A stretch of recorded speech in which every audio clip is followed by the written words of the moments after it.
솔직히 고백하겠습니다. 저는 한국을 역사의 패배자라고 생각했습니다. 중국의 만리장성 같은 압도적인 방어막도, 이집트의 피라미드 같은 거대한 무덤도, 로마의 콜로세움 같은 화려한 건축물도 없는 나라. 저는 제 강의실에서 학생들에게 한국의 고대사를 가리키며 비웃듯 말했죠. 보아라, 힘이 없어서 아무것도 남기지 못한 초라한 반도 국가를. 그것이 제가 옥스퍼드에서 30년간 가르쳐온 역사였습니다. 하지만 지난달 우연히 번역된 한국의 한 오래된 역사학 강의록을 읽던 저는 그만 들고 있던 찻잔을 떨어뜨리고 말았습니다. 제가 무능력의 증거라고 비웃었던 그 없음이 사실은 인류가 도달해야 할 가장 고차원적인 문명의 증명이었다는 사실을 깨달았기 때문입니다. 그들은 힘이 없어서 거대한 성을 쌓지 않은 것이 아니었습니다. 그들은 기술이 부족해서 웅장한 무덤을 만들지 않은 것이 아니었습니다. 우리는 노예를 부려 피라미드를 쌓는 대신 사람을 살리는 선택을 했다. 이 한 문장을 마주한 순간 정복과 약탈을 위대함이라 포장해왔던 서구의 역사관이 산산조각 났습니다. 3,500억 달러의 자본을 쏟아부어도 해결하지 못한 현대 문명의 위기 앞에서 수천 년 전 한국인들이 선택했던 그 침묵의 철학이 유일한 해답으로 떠오르고 있습니다. 도대체 왜 한국은 남들과 다른 길을 걸었을까요? 그리고 왜 지금 전 세계 석학들은 뒤늦게 한국의 고대사에 경의를 표하며 눈물을 흘리고 있는 걸까요? 지금부터 제 학자로서의 양심을 걸고 제가 오해했던 위대한 나라 대한민국에 대한 참회록을 바치려 합니다. 이 놀라운 반전의 역사가 궁금하시다면 본격적인 이야기 시작 전 좋아요와 구독으로 한국의 저력을 함께 응원해 주십시오. 이야기는 제가 제목도 없는 이 낡은 강의록을 우연히 건네받았던 런던에 비 내리던 3주 전으로 거슬러 올라갑니다. 그날 런던의 날씨는 마치 하늘이 무언가 경고라도 하듯 음산하기 짝이 없었습니다.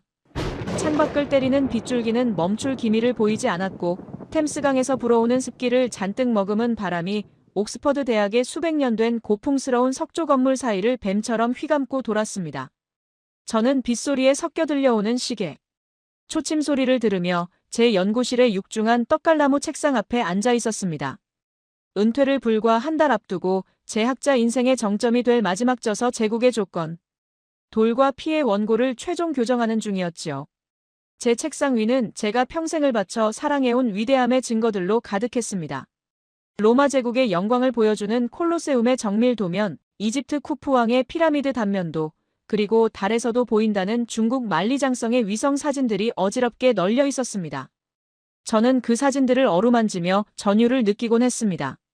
그것은 단순한 확신을 넘어선 신앙과도 같았습니다. 인류의 역사는 곧 정복의 역사이며 문명의 위대함은 자연을 거스르는 압도적인 크기로 증명된다. 제게 답은 명확했습니다. 수십만 명의 인간을 동원할 수 있는 강력한 중앙 집권적 공포, 그 공포를 통해 세워진 영원불멸의 돌덩어리들. 이것이 없으면 문명이 아니었습니다. 그것은 단지 야만적인 부족 사회의 연장에 불과하다고 저는 굳게 믿고 있었습니다.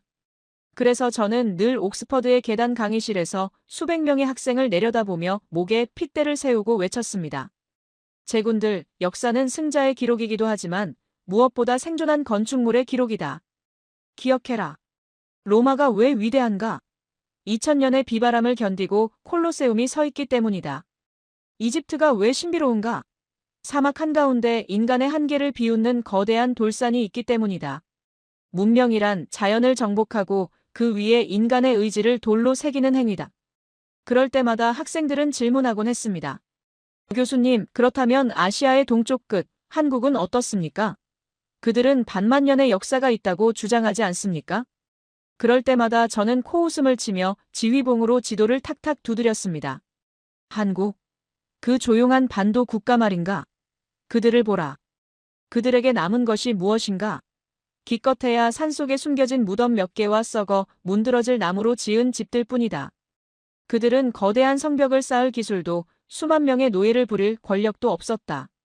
그것이 바로 그들이 세계사의 주역이 되지 못하고 주변국으로 남은 결정적인 증거다. 저는 그렇게 확신했습니다. 저의 이 논리는 지난 40년간 단 한 번도 반박당한 적이 없었으니까요. 그때였습니다. 똑똑. 무겁게 가라앉은 공기를 가르는 노크 소리와 함께 제 수석 조교였던 스미스가 연구실 문을 조심스럽게 열고 들어왔습니다. 그는 젖은 우산을 접으며 곤란한 표정으로 제 책상 위에 두툼한 황색 서류 뭉치 하나를 올려놓았습니다. 평소 자신감 넘치던 스미스답지 않게 주저하는 기색이 역력했습니다. 교수님, 방해해서 죄송합니다. 지난번에 지시하신 유라시아 고대사 비교 연구 보충 자료입니다. 그런데 그 중에 좀 특이한 번역본이 하나 섞여 있어서 가져왔습니다. 특이하다니? 자네가 내 기준을 모르는 것도 아닐 텐데. 그게 한국의 한 지방대학 역사학자가 대학원생들을 대상으로 한 비공개 강의 녹취록이라고 합니다. 출처도 불분명하고 번역도 거칠지만 내용이 꽤 도발적입니다. 저는 안경 너머로 그 서류 뭉치를 흘깃 쳐다보았습니다. 겉표지에는 아무런 제목도 없이 누군가 급하게 휘갈겨 쓴 렉처 노트 Y라는 글씨만 적혀 있었습니다. 저는 픽하고 헛웃음을 흘렸습니다. 도발적이라고? 한국의 역사학자가? 하, 스미스. 자네도 알다시피 그들은 늘 피해자의 역사만 강조하지 않나. 침략당해서 억울하다. 우리는 평화를 사랑했다. 그런 뻔한 변명들이 적혀 있겠지. 힘이 없어서 짓밟힌 것을 평화라고 포장하는 건 약자들의 전형적인 자기 합리화일 뿐이야. 나는 그런 패배주의적 감상에 낭비할 시간이 없네. 하지만 스미스는 물러서지 않았습니다. 하지만 교수님, 이 강의록은 좀 다릅니다. 변명을 하는 게 아니라 우리가 틀렸다고 말하고 있습니다. 서구의 문명관 자체가 근본적으로 잘못되었다고 주장하는데 읽다 보니 묘하게 부끄러움을 느끼게 합니다. 부끄러움? 제 미간이 찌푸려졌습니다. 대영 제국의 후예이자 옥스퍼드의 정통사학을 공부한 제 제자가 고작 이름도 없는 동양 학자의 강의록 따위에 부끄러움을 느끼다니요. 스미스의 눈빛은 흔들리고 있었고 그것은 제 자존심을 묘하게 긁었습니다. 저는 신경질적으로 손을 휘저었습니다. 알겠네. 거기 두고 나가보게. 자네가 그토록 추천하니 심심풀이로 읽어는 보지. 스미스가 나간 뒤 연구실에는 다시 정막이 흘렀습니다. 저는 다시 재원고, 제국의 조건으로 눈을 돌리려 애썼습니다. 하지만 이상하게도 렉처 노트 Y라는 투박한 글씨가 자꾸만 제 시야 끝에 걸려 마치 저를 노려보는 듯 했습니다. 창밖의 빗소리는 더욱 거세져 유리창을 깨뜨릴 듯 두들겨댔고 연구실의 공기는 숨막힐 듯 무겁게 가라앉았습니다.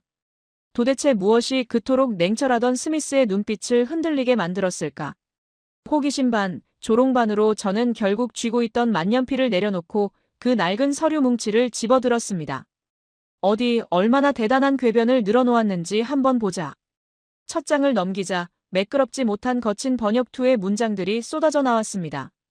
하지만 그 내용은 제 예상처럼 구질구질한 하소연이 아니었습니다. 그것은 마치 날카로운 송곳처럼 첫 문장부터 제 오만한 정수리를 정확히 내리꽂았습니다. 모든 집단은 생존해야 한다. 하지만 생존을 넘어 어떻게 살 것인가를 고민하는 순간 문명의 수준이 결정된다. 당신들은 묻는다. 왜 우리는 거대한 성을 쌓지 않았느냐고. 나는 답한다. 우리는 성을 쌓을 시간에 생명을 살리는 물길을 텄다. 저는 미간을 찌푸렸습니다. 성을 쌓는 대신 물길을 텄다? 그게 무슨 뚱딴지 같은 소리란 말인가. 성이 없으면 적에게 죽임을 당하고 노예가 될 뿐인데. 이것은 전형적인 패배자의 궤변이야. 저는 붉은 펜을 들어 문장 위에 가차없이 X자를 그으려 했습니다. 하지만 이어지는 다음 문단이 제 손을 허공에서 멈칫하게 만들었습니다. 당신들이 말하는 문명의 척도는 과시다. 권력자가 자신의 힘을 증명하기 위해 수만 명의 백성을 채찍질하여 만든 돌덩이들.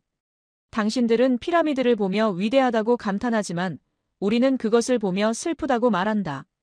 그 거대한 돌틈 사이사이에는 이름 없이 죽어간 사람들의 피와 비명, 그리고 파괴된 자연의 눈물이 스며 있기 때문이다. 우리는 묻고 싶다. 백성을 죽여서 만든 위대함이 과연 진정한 위대함인가? 아니면 백성을 살리기 위해 위대함을 포기한 것이 진정한 용기인가? 가슴 한구석이 쿵 하고 내려앉는 느낌이었습니다. 평생을 로마 황제들의 권위에 매료되어 살았던 저였습니다. 콜로세움의 웅장함에 취해 그곳에서 사자가 기독교인을 물어뜯을 때 환호했던 로마 시민들의 광기는 시대적 상황이라며 애써 외면해왔던 저였습니다. 만리장성의 끝없는 길이에 감탄하며 그 성벽 아래 묻힌 수백만 노동자의 육골은 대업을 위한 불가피한 희생이라 치부했던 저였습니다. 그런데 이 이름 모를 한국의 교수는 정확히 그 지점을 파고들고 있었습니다. 우리가 위대함이라 칭송했던 것의 본질이 사실은 야만적인 폭력에 불과했다는 사실을. 감상적인 휴머니즘일 뿐이야. 학문적 가치는 없어. 저는 애써 마음을 다잡으며 입가에 냉소적인 웃음을 지어 보였습니다. 하지만 페이지를 넘기는 제 손끝은 미세하게 떨리고 있었습니다. 그 강의록은 단순히 도덕적인 설교를 늘어놓는 것이 아니었습니다. 제가 무시했던 감상을 넘어서 매우 냉철하고 분석적인 시각으로 왜 한반도라는 지형에서 거대 건축물이 불필요했는지, 그리고 그들이 왜 그런 선택을 할 수밖에 없었는지에 대한 지정학적, 인류학적 근거들을 소름 돋을 정도로 치밀하게 제시하기 시작했습니다. 한반도를 보라. 이곳은 천혜의 요새다. 삼면이 바다로 둘러싸여 있고 국토의 70%가 험준한 산이다. 굳이 인위적인 돌벽을 쌓지 않아도 자연이 우리를 지켜준다. 더욱이 우리는 사계절이 뚜렷하고 물이 맑다. 당신들이 찬양하는 이집트나 메소포타미아를 보라. 그 척박한 사막이나 건조한 초원지대에서는 생존을 위해 강제로 물을 끌어와야 했고 대규모 관계 시설을 만들기 위해 강력한 독재 권력이 필요했다. 하지만 우리는 다르다. 우리는 자연과 싸울 필요가 없었다. 우리는 자연에 기대어 살면 되었다. 제 머릿속에 번개가 치는 듯 했습니다. 수력사회, 하이드로릭 소사이어티 이론. 1950년대 비트 포겔이 주장했던 물을 다스리는 자가 권력을 쥔다는 그 이론을 이 교수는 정면으로 뒤집고 있었습니다. 물이 부족한 척박한 환경이 만들어낸 것이 투쟁과 정복의 문명이라면 물이 풍부하고 자연이 축복한 환경이 만들어낸 것은 상생과 순응의 문명이라는 논리. 저는 지금까지 단 한 번도 역사를 이런 관점에서 바라본 적이 없었습니다. 항상 누가 더 강한가, 누가 더 많이 빼앗았는가만을 따졌지, 누가 더 인간답게 살 수 있는 환경을 만들었는가, 누가 더 자연을 존중했는가에 대해서는 고민해 본 적이 없었던 것입니다. 제 등줄기를 타고 식은땀이 흐르기 시작했습니다. 저는 자리에서 일어나 연구실을 서성거렸습니다. 창밖에 비는 여전히 거세게 쏟아지고 있었지만 제 귀에는 빗소리가 들리지 않았습니다. 대신 수천 년 전 한반도의 어느 산자락에서 무거운 돌을 나르는 대신 맑은 계곡물을 마시며 땀을 식히던 고대 한국인들의 평온한 웃음소리가 환청처럼 들려왔습니다. 말도 안 돼. 그렇다면 그들이 힘이 없어서가 아니라 정말로 필요가 없어서 안 만들었다는 건가? 아니, 만들지 않기로 결단했다는 건가? 제 입에서 저도 모르게 떨리는 혼잣말이 새어나왔습니다.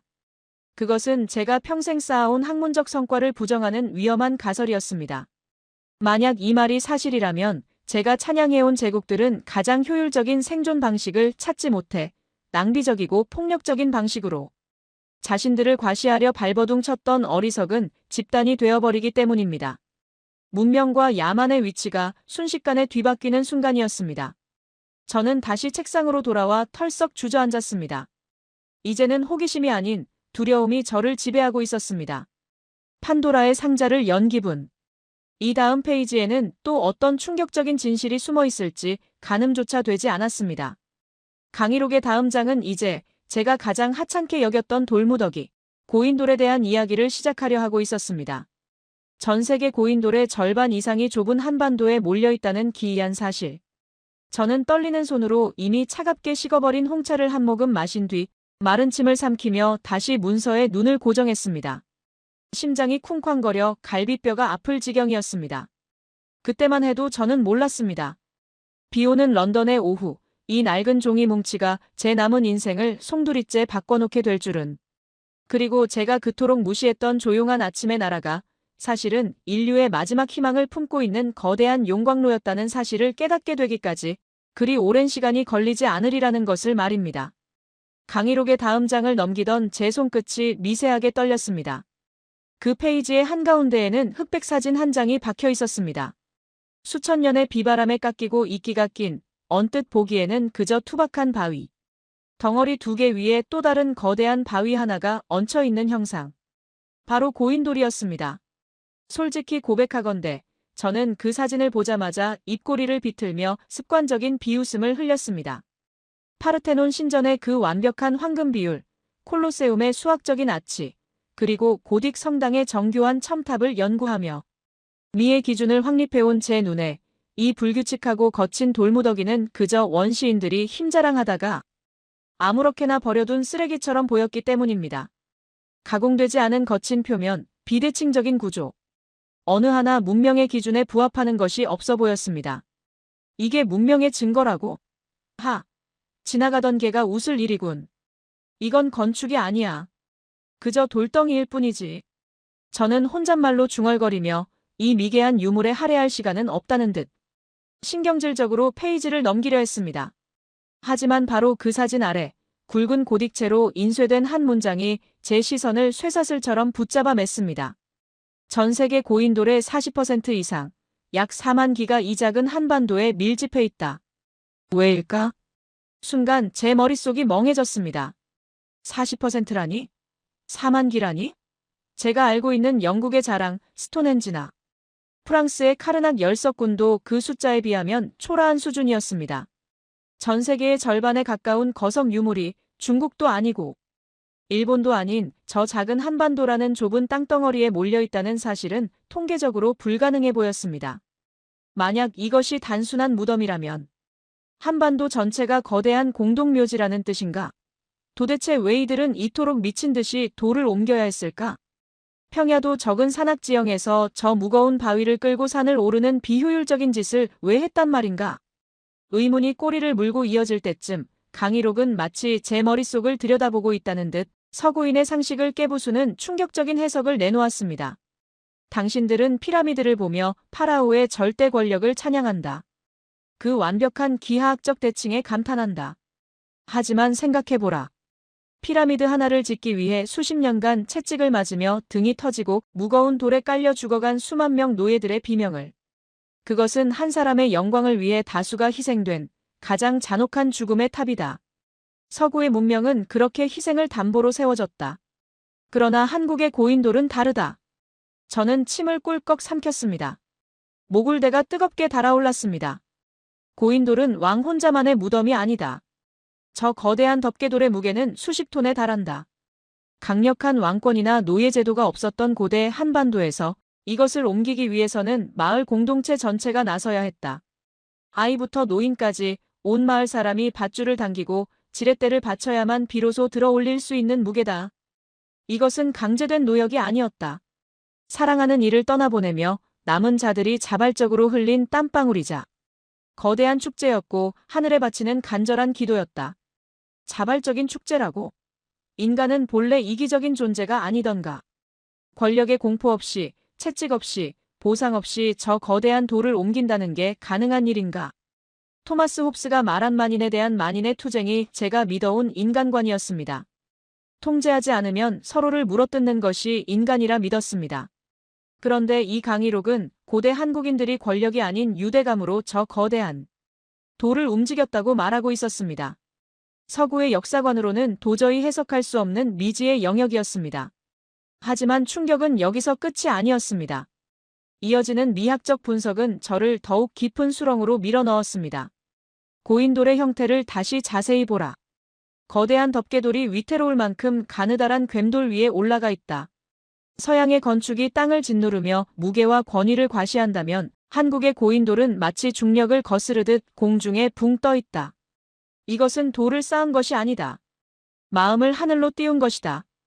그들은 무거운 돌조차 가볍게 보이게 만드는 고도의 감각과 땅, 죽음에서 하늘, 영원으로 연결되려는 영적인 세계관을 가지고 있었다. 저는 떨리는 손으로 책상 서랍을 열어 확대경을 꺼냈습니다. 그리고 방금 비웃었던 그 흑백 사진을 다시 아주 천천히 들여다보았습니다. 확대경의 렌즈 너머로 보이는 고인돌의 형상이 조금 전과는 완전히 다르게 다가왔습니다. 땅을 짓누르는 압도적인 위압감이 아니었습니다. 수십 톤의 바위가 마치 깃털처럼 혹은 구름처럼 가볍게 얹혀있는 기묘한 균형 및 밸런스. 그것은 단순한 기술 부족이 아니었습니다.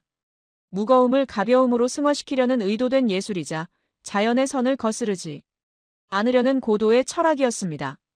내가 완전히 틀렸던 건가? 제 등 뒤로 서늘한 식은땀이 한 줄기 흘러내렸습니다. 저는 그동안 세련됨의 기준을 오직 매끄러운 가공과 좌우 대칭에만 두었습니다.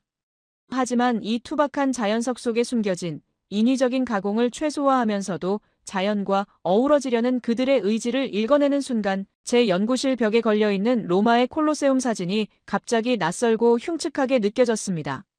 맹수를 풀어 사람을 죽이고 환호했던 그 화려한 원형 경기장이 고작 죽은 이를 하늘로 보내기 위해 온 마을이 힘을 모았던 저 투박한 고인돌보다 과연 더 문명적이라고 말할 수 있는가? 제 안에 무언가가 와르르 무너져 내리는 소리가 들렸습니다. 그것은 제가 평생 쌓아온 오만의 탑이 붕괴하는 소리였습니다.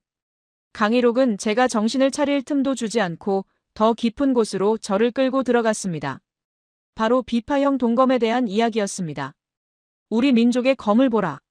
중국이나 서양의 검은 직선적이고 날카롭다.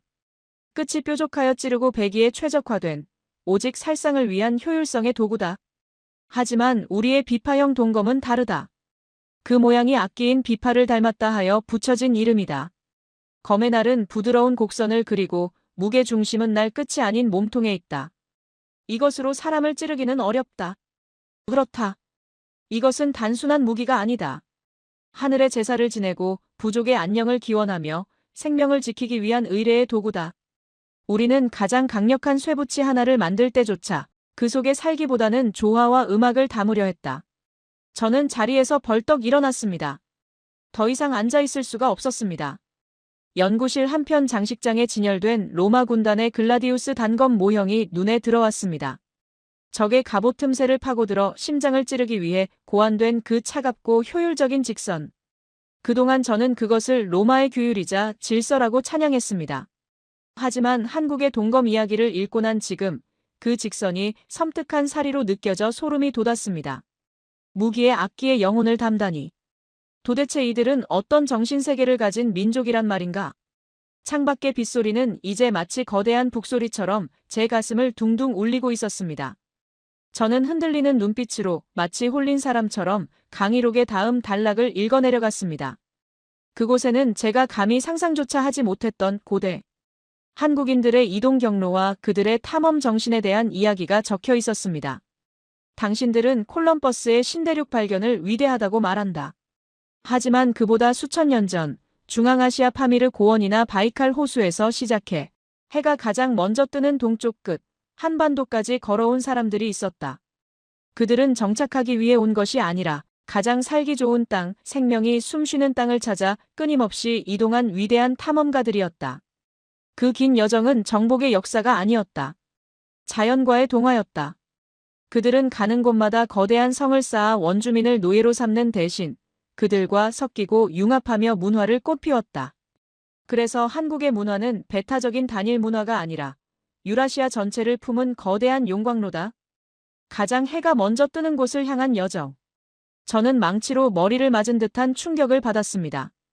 저는 한국인들이 한반도라는 좁은 땅에 갇혀 지낸 폐쇄적이고 소심한 민족이라고 생각했습니다. 반도라는 지리적 특성을 감옥처럼 여겼던 것이죠. 하지만 이 강희록은 정반대의 이야기를 하고 있었습니다. 그들은 갇힌 것이 아니라 유라시아 대륙의 끝까지 스스로 도달한 것이었습니다. 더 이상 갈 곳이 없는 막다른 골목이 아니라 대륙과 해양이 만나는 문명의 종착지이자 새로운 시작점으로 한반도를 주체적으로 선택했다는 논리.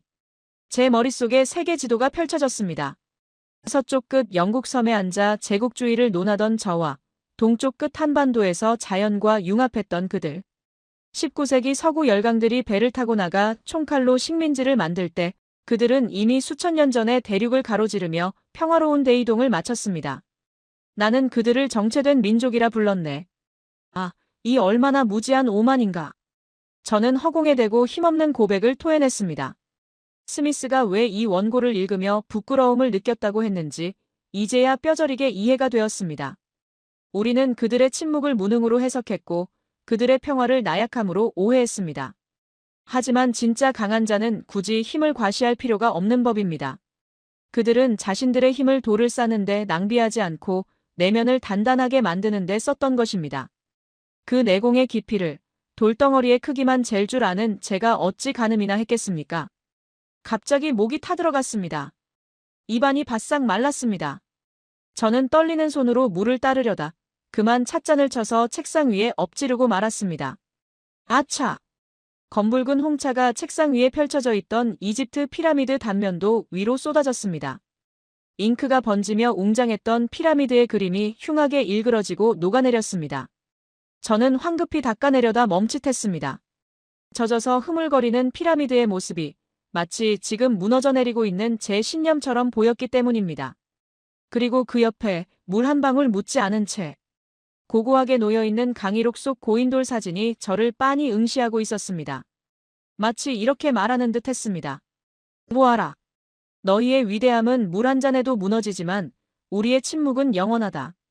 하지만 이 강의록은 저를 단순히 부끄럽게 만드는 것에서 끝내지 않았습니다.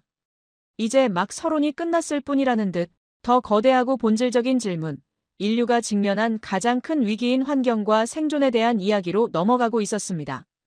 우리는 왜 산업혁명을 먼저 일으키지 않았을까? 서구보다 지능이 낮아서?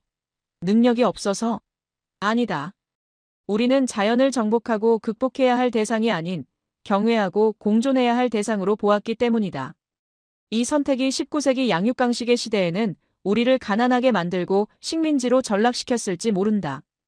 하지만 오늘날 지구가 병들어 신음하고 기후재앙이 닥쳐오는 이 절체절명의 시대에 과거 우리 조상들의 그 오래된 선택은 인류를 구원할 유일한 대안이 될 것이다. 저는 침을 삼키며 젖은 손을 옷자락에 대충 문질러 닦고는 강의록의 다음 장을 넘겼습니다. 손끝이 베일 듯 날카로운 종이의 감촉이 생생하게 느껴졌습니다. 이제 저는 단순한 독자가 아니었습니다. 잃어버린 인류의 기억, 그 구원의 열쇠를 되찾으려는 절박한 탐험가가 되어 있었습니다. 과연 그들은 자연과 어떻게 공존했단 말인가? 그 구체적인 증거가 무엇이란 말인가? 밤은 깊어가고 옥스퍼드의 시계탑이 자정을 알리는 종을 무겁게 울렸지만 저는 그 자리에서 꼼짝도 할 수 없었습니다. 제 눈앞에는 이제 단순한 글자가 아닌 고대 한국인들이 남긴 거대한 정신의 지도가 칠흑 같은 어둠을 뚫고 찬란하게 펼쳐지고 있었으니까요. 새벽 2시 옥스퍼드의 밤은 깊어만 갔지만 제 영혼은 그 어느 때보다 밝고 고통스럽게 깨어 있었습니다. 타닥타닥 타던 벽난로의 장작은 이미 사그라들었고 연구실 안에는 싸늘한 냉기만이 감돌았습니다. 하지만 저는 추위를 느낄 겨를이 없었습니다. 제 책상 위에는 이제 로마의 화려한 제국지도 대신 낯선 한반도의 물길 지도가 마음속에 거대하게 그려지고 있었기 때문입니다. 강의록은 이제 인류 문명의 가장 근원적인 조건, 물에 대한 이야기로 넘어가고 있었습니다. 역사학자로서 저는 평생 강을 정복의 대상으로만 가르쳤습니다. 이집트의 나일강, 중국의 황허강, 메소포타미아의 티그리스강. 이 거대한 강들은 인간에게 생명을 주지만 동시에 범람이라는 공포를 안겨주는 존재였습니다. 그래서 인간은 살기 위해 강과 싸워야 했습니다. 거대한 제방을 쌓고 물길을 억지로 비틀기 위해 수만 명을 강제로 동원하는 강력한 독재자가 필요했죠. 서구학계에서는 이를 칼 비트포겔의 이론을 빌려 수력사회 하이드로릭 소사이어티라 부르며 이것이 곧 국가와 문명 발생의 필연적 조건이라 믿어 의심치 않았습니다. 물을 지배하는 자가 세상을 지배한다. 그것이 제 지론이었습니다. 하지만 이 낡은 강의록 속의 한국은 그 필연적인 법칙마저 비웃고 있었습니다. 당신들의 문명은 강을 막고 물을 가두어 인간에게 복종시키는 투쟁에서 시작되었다. 하지만 우리를 보라. 우리는 강을 막지 않았다. 한반도의 강물은 맑고 사계절 내내 마르지 않으며 산세에 따라 굽이쳐 흐른다. 우리는 강가에 거대한 댐을 쌓아 자연의 흐름을 끊는 대신 그저 물가에 조용히 털을 잡고 그 물을 마셨다. 서구인들이 석회질이 섞인 탁한 물 때문에 병들지 않기 위해 와인과 맥주를 만들어 마셔야 했을 때 우리 조상들은 산속 계곡에 흐르는 물을 두 손으로 떠서 바로 마셨다. 물은 우리에게 정복하거나 정화해야 할 대상이 아니라 그 자체로 생명을 나누어주는 자애로운 어미였다. 계곡물을 그냥 손으로 떠서 마신다? 저는 런던의 뿌연 템스강을 떠올렸습니다. 산업혁명 시절 인간의 오물과 공장의 폐수로 뒤범벅되어 죽음의 강이라 불렸던 그곳. 악취가 너무 심해 국회 문을 닫아야 했던 1858년의 대악취 사건. 우리는 물을 더럽히고 다시 그 물을 마시기 위해 막대한 기술과 돈을 쏟아부어 정수장을 지어야 했습니다. 그것을 우리는 기술의 진보라 불렀습니다. 하지만 그들은 애초에 더럽히지 않는 삶을 선택했던 것입니다. 자연을 통제하려 들지 않았기에 억압적인 독재자가 필요 없었고 물을 독점하지 않았기에 굳이 이웃 부족을 노예로 삼아 피해 제방을 쌓을 필요가 없었던 것입니다. 기술이 없어서가 아니라 욕심이 없어서 평화를 지켰다는 논리가 제 가슴을 강하게 쳤습니다. 강의록의 다음 문장은 제 뼈를 때리는 듯한 아픔을 주었습니다. 당신들은 로마의 수도교를 보며 위대한 기술이라 칭송한다. 수백 킬로미터 떨어진 곳에서 물을 끌어오기 위해 만든 그 웅장한 아치형 다리를 보라. 하지만 그 돌다리 하나하나에는 식민지에서 끌려온 노예들의 피눈물이 서려 있다.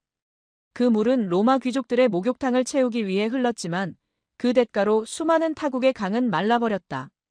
반면 우리는 어떤가? 우리는 산이 주는 물을 감사히 여기며 마을 어귀에 소박한 우물을 팠다. 그 우물가에는 왕도 노예도 없었다. 동네 안악들이 모여 이야기를 나누고 지나가는 나그네가 대가 없이 목을 축이는 평등의 공간, 정이 흐르는 곳이었다. 우리는 기술이 모자라 수도교를 짓지 않은 게 아니다. 남의 피를 짜내어 내 목을 축이는 짓을 차마 할 수 없었을 뿐이다. 저도 모르게 깊은 탄식이 흘러나왔습니다. 저는 그동안 프랑스 남부에 있는 로마의 수도교를 볼 때마다 인간 승리, 공학의 기적을 외쳤습니다. 하지만 이 한국인 교수는 그 웅장한 아치 속에서 구조적 폭력을 보고 있었습니다. 기술의 거대함에 가려져 있던 인간의 존엄성이라는 본질을 꿰뚫어 본 것입니다. 로마의 물은 권력의 상징이었지만 한국의 물은 나눔의 상징이었습니다. 페이지를 넘기자 주제는 자연스럽게 사람, 그리고 인류 역사의 가장 어두운 그림자인 노예에 대한 이야기로 이어졌습니다. 이것은 제가 가장 마주하기 두려워했던 주제였습니다. 대영 제국의 역사 역시 노예 무역을 빼놓고는 설명할 수 없으니까요. 서구 문명과 중국 문명을 지탱한 두 개의 거대한 기둥은 전쟁과 노예다. 민주주의의 발상지라는 아테네. 시민 한 명의 자유를 위해 노예 4명이 희생되었다. 강인한 스파르타. 그들은 노예 계급이 농사를 지어주지 않으면 굶어 죽는 기생적인 전사들이었다. 로마 시민들의 그 우아한 토론과 예술은 은광에서 납 중독으로 죽어가는 노예들의 노동 위에서만 가능했다. 하지만 우리 역사를 보라. 우리에게도 신분은 있었고 노비도 있었다. 하지만 우리는 단 한 번도 거대한 피라미드를 짓거나 옆 나라를 침략하기 위한 군수 물자를 만들기 위해 대규모로 인간을 사냥하거나 짐승처럼 부린 적이 없다.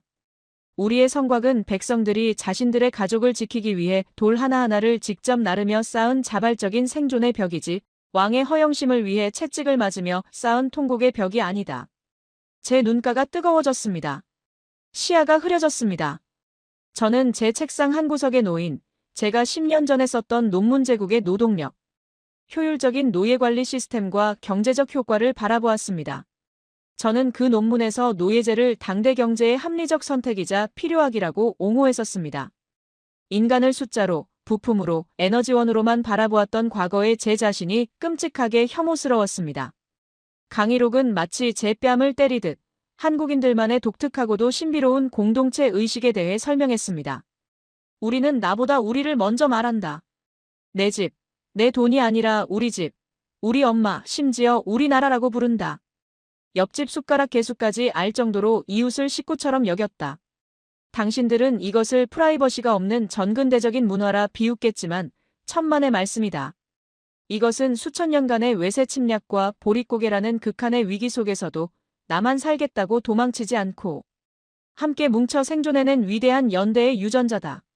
우리는 노예를 부리는 대신 이웃의 바쁜 일을 내 일처럼 돕는 품앗이를 택했다. 노동을 화폐로 사지 않고 마음으로 교환하는 것. 착취가 아닌 협력. 그것이 한국이 중국이라는 거대 제국 옆에서 5,000년을 버텨온 생존의 비밀이다. 품앗이. 착취가 아닌 협력. 저는 이 낯선 단어를 입안에서 굴려보았습니다. 자본주의의 심장인 런던에서 평생을 경쟁하며 살아온 저에게 때가 없이 노동력을 교환한다는 개념은 충격 그 자체였습니다. 이익을 위해 타인을 짓밟는 것이 아니라 타인이 잘 되어야 나도 잘 된다는 이타적인 생존 전략. 이것은 단순한 도덕 교과서의 말이 아니었습니다. 수천 년의 역사를 통해 증명된 가장 고도화된 사회 시스템이었습니다. 문득 몇 년 전 뉴스에서 보았던 한국의 한 기이한 장면이 떠올랐습니다. 서해안의 거대한 기름 유출 사고가 터졌을 때였습니다. 검은 기름띠가 바다를 뒤덮자 한국 정부가 시키지도 않았는데 수백만 명의 평범한 시민들이 하얀 방제복을 입고 헌 옷가지를 들고 바닷가로 몰려갔습니다. 그리고 쪼그리고 앉아 차가운 바닷바람을 맞으며 바위 하나하나, 자갈 하나하나에 묻은 기름을 손으로 닦아내고 있었습니다. 당시 저는 CNN 방송을 보며 동료 교수에게 이렇게 말했었습니다. 저들은 미쳤군. 국가가 보상을 해주는 것도 아닌데 왜 저러는가? 저건 기업이 할 일이지 시민이 할 일이 아니야. 하지만 이제야 알 것 같았습니다. 그들에게 국토는 단순한 부동산이나 자원이 아니었습니다. 그들에게 그 바다는 우리가 함께 사는 집의 앞마당이었던 것입니다. 고대부터 내려온 그 우리의 정신, 품앗이의 DNA가 21세기의 최첨단 재난 현장에서도 본능적으로 발현되고 있었던 것입니다. 우리는 틀렸다. 우리는 완전히 틀렸어. 저는 두 손으로 얼굴을 감싸 쥐었습니다. 서구의 개인주의와 합리주의가 인류 발전의 정점이라고 믿었던 신념이 산산이 부서졌습니다. 우리는 그들을 집단주의라고 폄하했지만 사실 그들은 우리보다 훨씬 더 높은 차원의 사회적 지능을 가지고 있었던 것입니다. 강의록의 마지막 챕터는 이제 홍익인간이라는 발음하기조차 힘든 낯선 단어를 소개하고 있었습니다. 우리의 건국 신화를 보라. 이것이 우리의 정체성이다. 그리스 로마 신화의 제우스는 어떤가? 그는 인간을 겁탈하고 질투하고 번개를 던져 벌을 내리는 공포의 대상이다. 인간은 신의 노여움을 사지 않기 위해 벌벌 떤다. 하지만 우리의 시조 환웅은 다르다. 그는 하늘의 편안함을 버리고 인간 세상이 그리워 스스로 내려왔다. 왜? 군림하기 위해서가 아니다. 널리 인간을 이롭게 하기 위해서. 이것이 우리의 시작이다. 우리는 태생부터 정복자가 아닌 봉사자였고 지배자가 아닌 구도자였다. 우리는 칼로 세상을 얻으려 하지 않고 선으로 세상을 구하려 했다. 순간 제 책상 위에 겹겹이 쌓여있던 원고 뭉치, 제가 평생을 바쳐 쓴 제국의 조건이 한 줌의 쓰레기처럼 보였습니다. 피와 칼, 그리고 복종으로 얼룩진 제국의 역사를 위대함이라 포장했던 제 글자들이 역겨워 견딜 수가 없었습니다. 찍! 정적을 찢는 날카로운 소리가 연구실을 갈랐습니다. 저는 떨리는 손으로 원고의 맨 첫 장, 위대한 로마의 유산이라고 적힌 페이지를 찢어버렸습니다. 종이가 찢겨나가는 소리와 함께 제 가슴을 짓누르던 무거운 돌덩이도 함께 부서져 내리는 듯 했습니다. 찢어진 종이 조각이 바닥으로 팔랑거리며 떨어졌습니다. 그 모습이 마치 항복을 선언하는 백기처럼 보였습니다. 인간을 이롭게 한다. 널리 모두를. 저는 이 문구를 주문처럼 몇 번이고 되뇌었습니다. 3,500억 달러를 투자해 화성에 식민지를 건설하겠다는 일론 머스크의 야망보다 수천 년 전 한반도의 산골짜기에서 쑥과 마늘을 먹으며 모두를 이롭게 하겠다고 맹세했던 그 고대인들의 소박한 꿈이 훨씬 더 거대하고 숭고해 보였습니다. 병든 지구를 버리고 화성으로 도망칠 궁리를 하는 현대 문명과 척박한 땅에서 서로를 보듬으며 지상 낙원을 만들려 했던 그들의 문명. 과연 누가 진정한 승자일까요? 그때 창밖에서 새벽빛이 희미하게 밝아오기 시작했습니다. 밤새 퍼붓던 비는 어느새 그쳐 있었고 젖은 옥스퍼드의 교정 위로 구름 사이를 뚫고 한 줄기 햇살이 비추고 있었습니다. 마치 제 마음속 어둠이 걷히는 것처럼. 하지만 강의록은 아직 끝나지 않았습니다. 이제 과거의 이야기를 넘어 이 놀라운 정신이 어떻게 현대의 한국을 만들었고 왜 지금 전 세계가 그들에게 주목해야 하는지에 대한 미래의 예언이 남아 있었습니다. 저는 찢어진 원고를 휴지통에 쳐박고 마치 성경을 읽는 사제의 경건한 마음으로 강의록의 다음 장, 그 위대한 예언을 펼쳐들었습니다. 창밖으로 런던의 아침 해가 완전히 떠올랐습니다. 밤새 옥스퍼드의 첨탑들을 때리던 빗줄기는 거짓말처럼 그쳤고 젖은 보도블록 위로 투명한 햇살이 부서져 내리고 있었습니다. 저는 꼬박밤을 새웠지만 피로감은커녕 마치 강력한 카페인을 혈관에 직접 주입한 듯 심장이 거세게 뛰고 있었습니다. 제 손에 들린 강의록은 이제 클라이맥스를 향해 달려가고 있었습니다. 그곳에는 고대사의 신비를 넘어 현대 한국이 이룩한 기적에 대한 통찰, 아니 섬뜩하리만큼 정확한 예언이 적혀 있었기 때문입니다. 강의록의 소제목은 이렇게 적혀 있었습니다. 돌의 시대가 가고 파동의 시대가 온다. 그리고 그 파동의 주인은 한국이다. 저는 마른 침을 삼켰습니다. 돌의 시대가 가고 파동의 시대가 온다? 이것이 무슨 뜻일까? 서구 문명은 돌을 쌓아 올린 견고함의 역사였습니다. 변하지 않는 것, 단단한 것, 소유하는 것. 하지만 이 강의록은 그 시대가 끝나가고 있다고 선언하고 있었습니다. 저는 홀린 듯이 다음 문장을 읽어내려갔습니다. 당신들은 한국의 경제 성장을 한강의 기적이라 부른다. 전쟁으로 국토가 잿더미가 된 나라가 불과 반세기 만에 세계 10대 경제대국으로 솟아오른 것을 보고 그저 독하게 일해서 얻은 우연이라고 치부한다. 하지만 세상에 우연은 없다. 그것은 5천년간 축적된 위기 극복의 DNA가 현대의 기술을 만나 폭발한 필연적 결과다. 강의록은 한국인의 그 유명한 기질, 제가 평소 경박하고 여유가 없다고 비웃었던 빨리빨리 문화에 대해 전혀 새로운, 충격적인 해석을 내놓았습니다. 서구인들은 한국인의 빨리빨리를 조급증이라 비웃는다. 우아하게 차를 마시는 여유가 없다고, 삶을 즐길 줄 모른다고 폄하한다. 하지만 디지털 시대를 보라. 정보가 빛의 속도로 지구를 7바퀴 반 도는 21세기에 느긋함은 더 이상 미덕이 아니라 도태다. 한국인의 빨리빨리는 단순한 서두름이 아니다. 그것은 변화하는 상황에 누구보다 빠르게 적응하고 세상과 실시간으로 동기화하려는 무서운 생존 본능이다. 그들은 정착민의 얼굴을 하고 있지만 그 혈관 속에는 유목민의 기질이 흐른다. 고정된 성에 안주하지 않고 끊임없이 새로운 영토를 개척하려는 본능. 그 영토가 과거에는 만주벌판이었다면 지금은 바로 디지털 세상인 것이다. 저는 무릎을 탁 쳤습니다. 동기화. 그렇습니다. 앞서 읽었던 푸마시와 둘의 정신이 디지털 네트워크로 진화한 것입니다. 인터넷 보급률 세계 1위, 스마트폰 보급률 1위. 이것은 그들이 기계를 유난히 좋아해서가 아니었습니다. 그들은 본능적으로 타인과 연결되기를 갈망하기 때문입니다.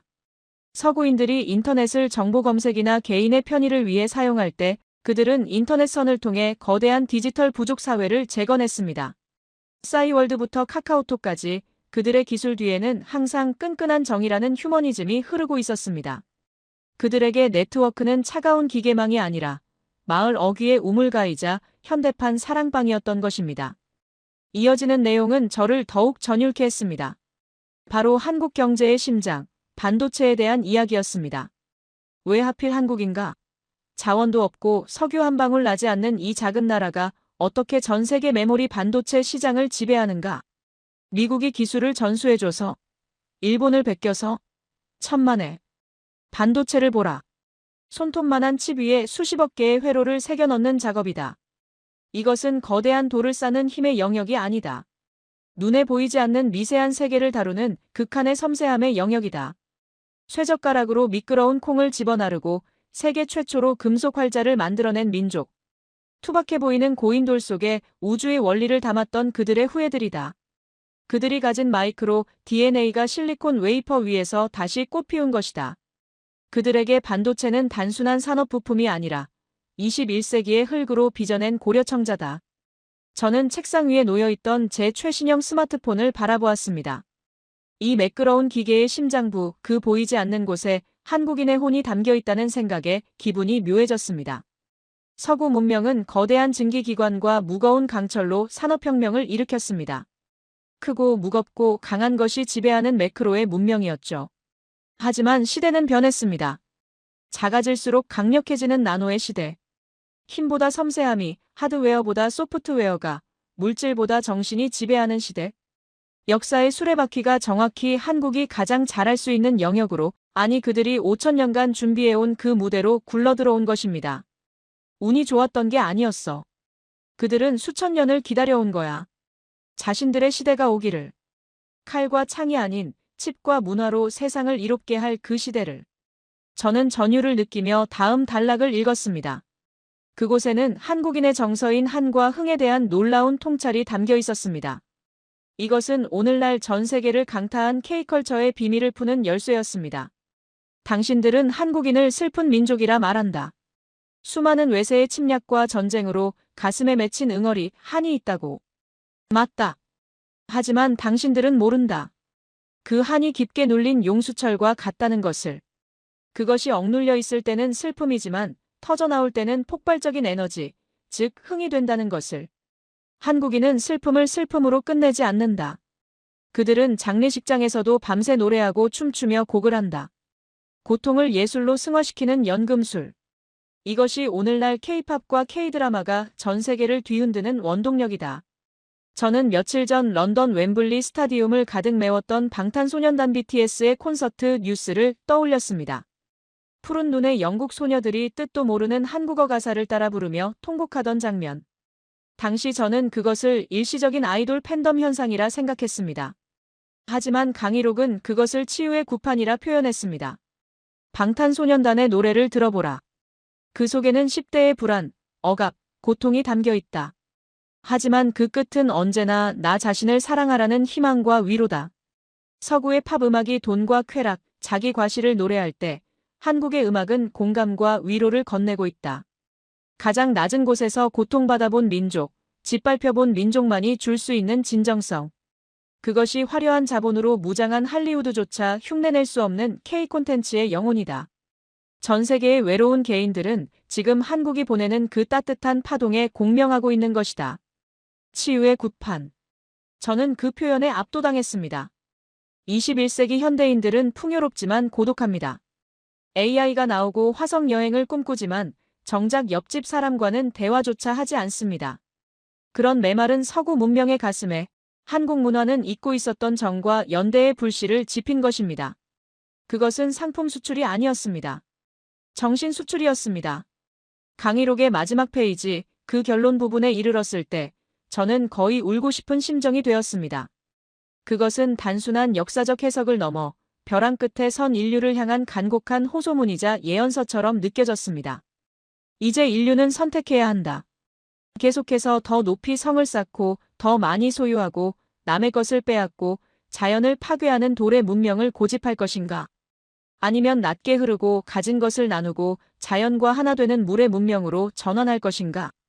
3,500억 달러의 자본으로도 기후위기를 막을 수 없고 최첨단 AI가 나와도 인간의 근원적 외로움은 치유되지 않는다. 해답은 미래가 아닌 과거에 있다. 5,000년 전 한반도의 조상들이 선택했던 그 오래된 길. 홍익인간의 정신. 널리 인간을 이롭게 하라. 이것만이 멸망을 향해 폭주하는 인류라는 열차를 멈추게 할 유일한 브레이크다. 저는 원고를 덮었습니다. 종이의 마지막 장이 덮이는 소리가 마치 거대한 법정의 판결봉 소리처럼 제 귓가에 울렸습니다. 그리고 오랫동안 눈을 감고 있었습니다. 창밖에서 들려오는 아침 새소리가 그 어느 때보다 청명하게 들렸습니다. 제 머릿속에서 거대한 패러다임의 전환이 일어났습니다. 제가 평생을 숭배해왔던 서구의 합리주의, 개인주의, 물질 만능주의가 실은 인류를 병들게 하고 벼랑 끝으로 몰고 온 주범이었습니다.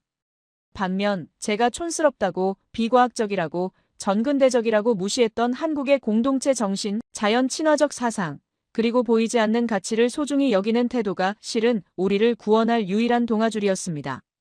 나는 인류에게 빚을 졌구나. 그리고 한국에게 갚을 수 없는 빚을 졌어. 저는 나지막이 중얼거렸습니다. 그것은 단순한 학문적 부채감이 아니었습니다. 서구 지식인으로서 제국주의의 혜택을 누리며 살아온 한 인간으로서 그동안 한국이라는 거울을 통해 나 자신을 비춰보지 못했던 무지에 대한 뼈저린 반성이었습니다. 이제 저는 무엇을 해야 하는가? 이 낡은 강의록을 서랍 깊숙이 쳐박고 다시 예전의 오만한 옥스퍼드 교수로 돌아가 학생들에게 로마의 위대함을 설교할 것인가? 아니면 동료들의 비웃음을 살지라도 학계에서 매장당할지라도 이 충격적인 진실을 세상에 알릴 것인가? 제 시선이 책상 한쪽에 놓인 찢어진 원고 조각들, 제가 썼던 제국의 조건으로 향했습니다. 쓰레기통에 처박힌 그 종이들이 마치 지난날의 제 허물처럼 보였습니다. 그리고 다시 책상 한가운데 고귀하게 놓인 렉처 노트 Y를 바라보았습니다. 선택의 여지는 없었습니다. 이미 진실을 보아버린 눈은 다시는 거짓의 세계로 돌아갈 수 없기 때문입니다. 저는 천천히 하지만 단호한 손짓으로 책상 위에 유선 전화기를 들었습니다. 수화기 너머로 익숙한 신호음이 갔습니다. 제 손은 미세하게 떨리고 있었지만 목소리에는 확신이 차 있었습니다. 여보세요? BBC 방송국 보도국장입니까? 네, 옥스퍼드의 제임스 교수입니다. 긴급히 편성해야 할 특별 대담이 있습니다. 네, 주제를 전면 수정하겠습니다. 로마가 아닙니다. 몽골 제국도 아닙니다. 제가 오늘 이야기할 주제는 코리아입니다. 네, 지금 당장 런던으로 가겠습니다. 전화를 끄는 저는 옷걸이에 걸린 낡은 트위드 재킷을 집어들었습니다. 재킷 위로 런던의 차가운 아침 공기가 스며들었지만 제 가슴 속에는 한반도에서 불어온 뜨거운 바람이 휘몰아치고 있었습니다. 저는 서류 가방에 그 소중한 강의록을 구겨지지 않게 조심스럽게 챙겨 넣으며 연구실 문을 나섰습니다. 수십 년간 저를 가두었던 상아탑을 걸어나가는 제 발걸음은 그 어느 때보다 가볍고 경쾌했습니다. 이제 세상 사람들에게 말해줄 차례입니다. 당신들이 알고 있는 작은 나라 한국이 실은 얼마나 거대한 정신을 품은 거인인지, 그리고 우리가 살기 위해 왜 지금 당장 그들에게 고개를 숙이고 배워야만 하는지. BBC 방송국의 메인 스튜디오 공기는 평소와 달랐습니다. 아니, 얼어붙어 있다는 표현이 더 정확할 것입니다.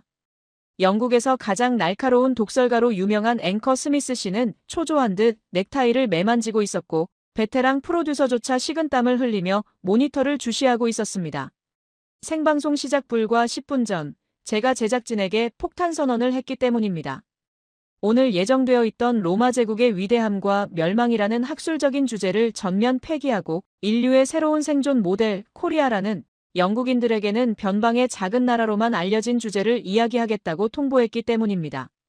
스튜디오를 가득 메운 수십 대의 카메라 렌즈들이 마치 저격수의 총구처럼 일제히 저를 겨누는 가운데 웅장한 오프닝 시그널 음악이 흐르고 붉은 온에어 램프에 불이 들어왔습니다. 방송이 시작되었습니다. 오늘 모신 분은 옥스퍼드 대학의 종신 석좌 교수이자 지난 40년간 서구 역사학계를 이끌어온 거목 제임스 교수님입니다. 교수님, 오늘 전 세계 30억 시청자들에게 아주 도발적이고도 위험한 제안을 하겠다고 하셨습니다. 지난 2000년간 세계를 지배해온 서구의 물질 문명이 실패했고 그 대안이 아시아의 작은 분단 국가, 한국에 있다는 주장. 솔직히 말씀드리면 지금 시청자 게시판이 폭주하고 있습니다. 한국이 반도체와 대중문화로 성공한 건 인정하지만 인류 문명의 구원자라니요? 노 교수의 지나친 감상주의거나 은퇴를 앞둔 학자의 과장된 동양 판타지 아닙니까? 앵커의 질문은 예리했고 그 밑바닥에는 서구지성인 특유의 오만함과 조소가 짙게 깔려 있었습니다. 화면 너머 시청자들의 비웃음 소리가 들리는 듯 했습니다. 하지만 제 마음은 폭풍우가 몰아치기 직전의 바다처럼 고요했습니다. 저는 품에 안고 있던 낡고해진 강의록, 비에 젖어 쭈글쭈글해진 렉처 노트, 와이를 탁자 위에 마치 성경처럼 경건하게 올려놓으며 천천히 입을 열었습니다. 스미스 씨, 그리고 전 세계 시청자 여러분. 저도 불과 어젯밤까지는 여러분과 똑같이 생각했습니다. 우리는 늘 눈에 보이는 크기와 숫자로 위대함을 측정하니까요. 피라미드가 얼마나 높은지, 만리장성이 얼마나 긴지, 식민지를 얼마나 많이 개척했는지, 그리고 GDP 숫자가 얼마나 높은지. 그것이 문명의 척도라고 믿었습니다. 하지만 제가 평생을 바쳐 제국들의 흥망성쇠를 연구한 끝에 내린 결론은 단 하나입니다. 우리가 그토록 찬양했던 그 거대한 돌덩어리들은 문명의 증거가 아니었습니다. 그것은 사실 자연을 파괴하고 인간을 부품처럼 갈아넣은 탐욕의 묘비명이었습니다. 스튜디오에 찬물을 끼얹은 듯 무거운 정적이 흘렀습니다. 앵커의 동공이 흔들렸습니다. 저는 카메라 렌즈를 똑바로 응시하며 제 영혼을 뒤흔들었던 강의록 속의 핵심 철학을 토해내기 시작했습니다. 인간의 삶과 문명에는 세 가지 단계가 있습니다. 첫째는 생존, 서바이벌입니다. 굶어 죽지 않고 사는 것이죠. 둘째는 생활, 리빙입니다. 더 편하고 더 풍요롭게 사는 것입니다. 서구 문명은 여기에 모든 것을 걸었습니다. 산업혁명으로 물질을 정복하고 기계를 발명해 편리함을 얻었죠. 우리는 이것이 역사의 끝이라고 진보의 정점이라고 자만했습니다. 하지만 인간은 짐승과 다릅니다. 우리에겐 마지막 세 번째 단계, 가치, 밸류와 선함, 굿니스를 추구해야 할 본능이 있습니다. 바로 어떻게 살 것인가에 대한 답입니다. 저는 잠시 숨을 고르고 목소리에 힘을 주어 말을 이었습니다. 우리는 지금 생활의 풍요 속에 빠져 정작 생존 자체를 위협받고 있습니다.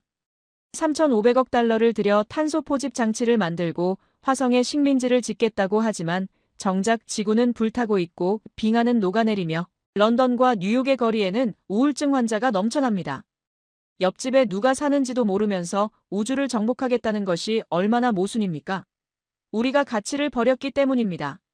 나만 잘 살면 그만이라는 극단적 개인주의, 자연을 정복의 대상으로만 보는 서구의 오만이 우리를 벼랑 끝으로 몰았습니다. 우리는 길을 잃었습니다. 그렇다면 교수님, 한국이 그 잊어버린 길을 알고 있다는 겁니까? 그 작은 나라가요? 앵커가 믿을 수 없다는 듯 다급하게 물었습니다. 그렇습니다. 한국을 보십시오. 그들은 5천년 전부터 전혀 다른 선택을 했습니다. 그들은 힘이 없어서 침묵한 것이 아닙니다. 그들은 비문명, 논시빌리제이션이 아니라 초문명, 메타시빌리베이션을 선택한 것입니다. 저는 떨리는 손을 들어 동쪽을 가리켰습니다. 제 손끝이 가리키는 곳에 한반도가 있다는 듯이. 그들은 자연을 정복해 거대한 댐을 쌓는 대신 자연에 순응하며 물길을 텄습니다. 이것은 지금 우리가 뒤늦게 깨닫고 부르짖는 생태 문명, 에코시빌리제이션과 정확히 일치합니다. 그들은 이웃을 노예로 삼아 피라미드를 쌓는 대신 푸마시와 두레라는 제도로 서로의 노동을 나누었습니다. 이것은 지금 우리가 그토록 찾는 공유경제와 복지사회의 완벽한 원형입니다. 무엇보다 그들은 나라를 세울 때 영토 확장이 아닌 홍익인간널리 인간을 이롭게 한다이라는 인류 역사상 가장 고귀하고 이타적인 이념을 건국 이념으로 삼았습니다. 로마, 몽골, 대영제국, 전 세계 어떤 제국이 건국 신화의 정복과 약탈이 아닌 복지와 봉사를 새겨 넣었습니까?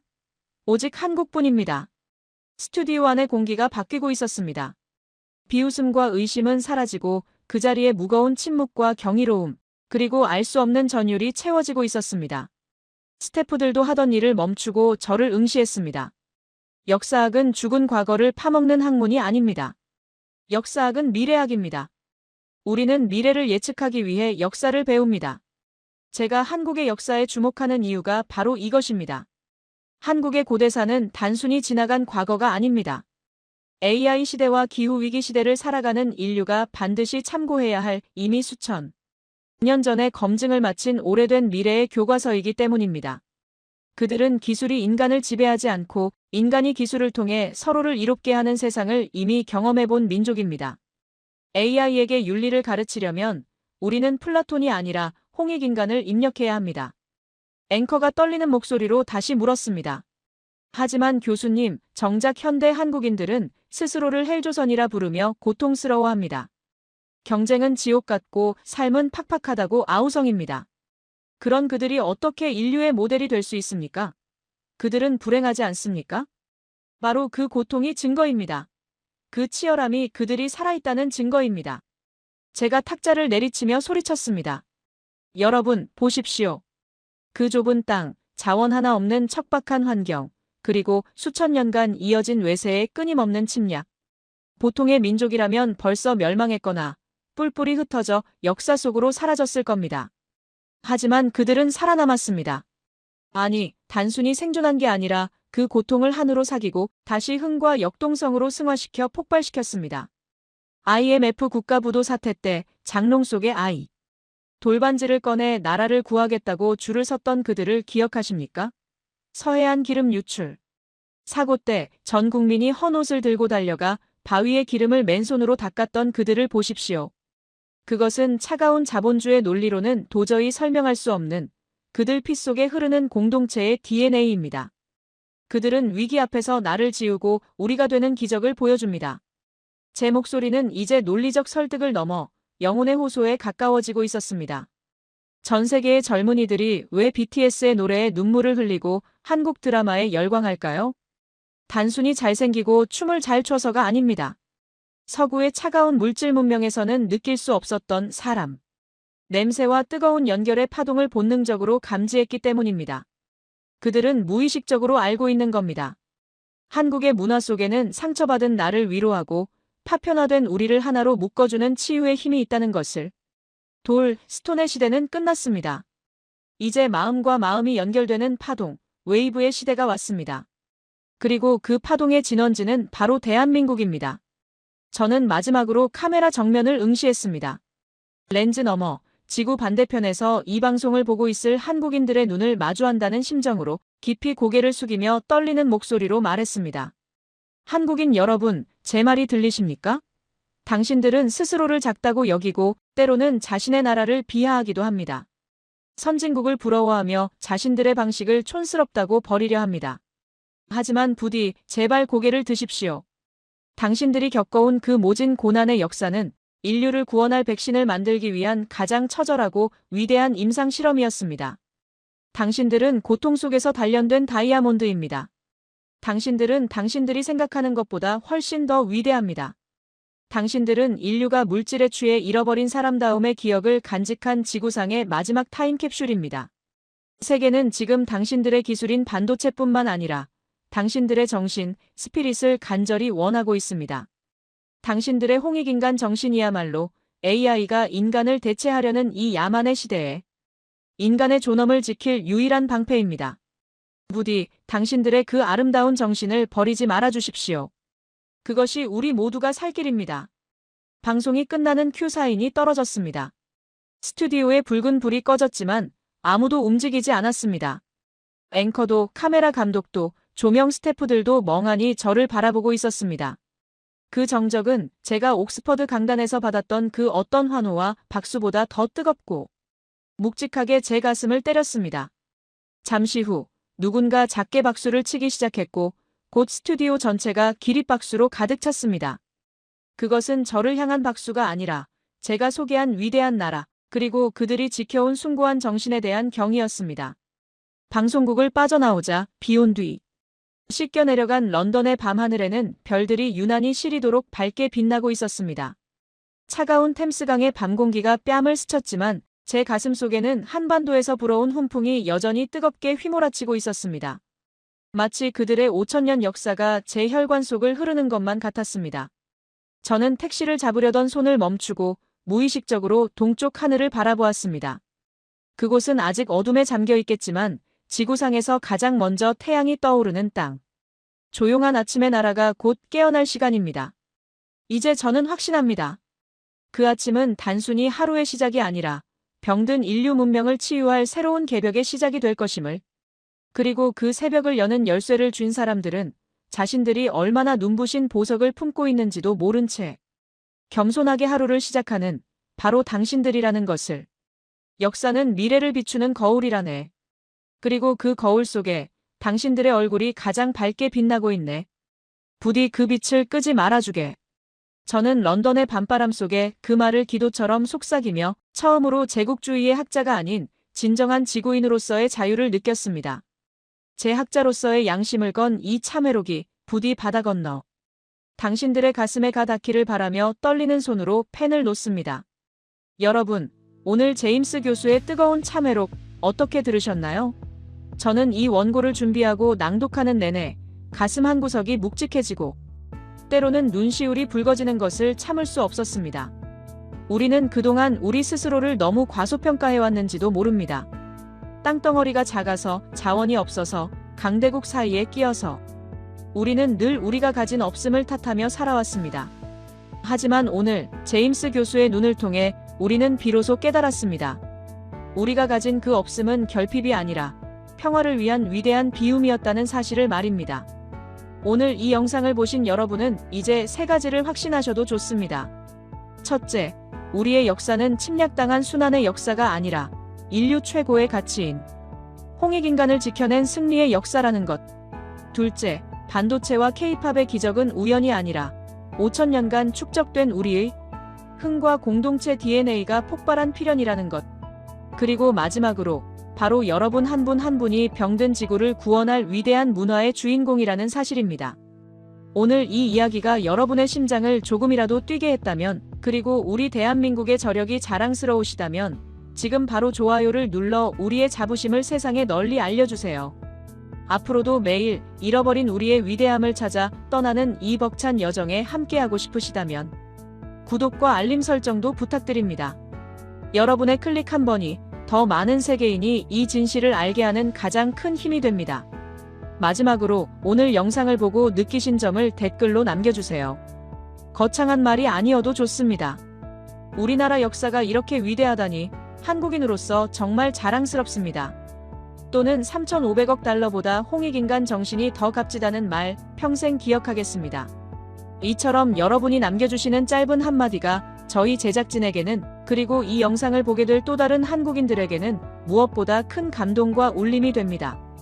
오늘도 긴 영상 끝까지 함께 해주셔서 진심으로 감사합니다. 저는 내일 더 가슴 벅차고 뜨거운 사연으로 다시 찾아오겠습니다. 고맙습니다. 한스, 자네 지금 제정신인가? 이건 학문이 아니야. 신성모독이라고.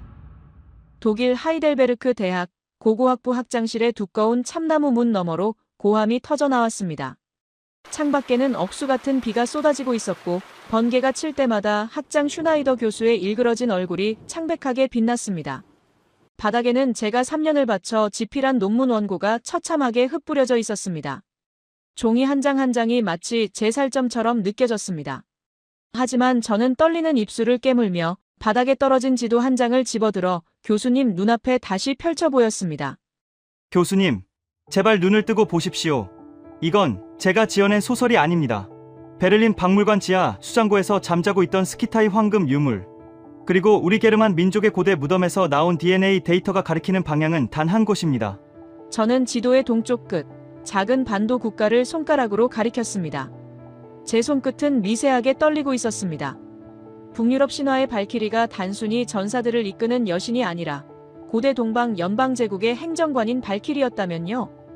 우리가 오딘의 후예라고 믿었던 역사가 사실은 저 먼 동쪽에서 말을 타고 대륙을 횡단해온 단군의 후예들과 섞여 있다면요. 알프스 산맥의 요들송과 한국의 민요 아리랑이 같은 음계를 공유하는 것이 과연 우연일까요? 교수의 눈동자가 심하게 흔들렸습니다. 그 역시 알고 있었습니다.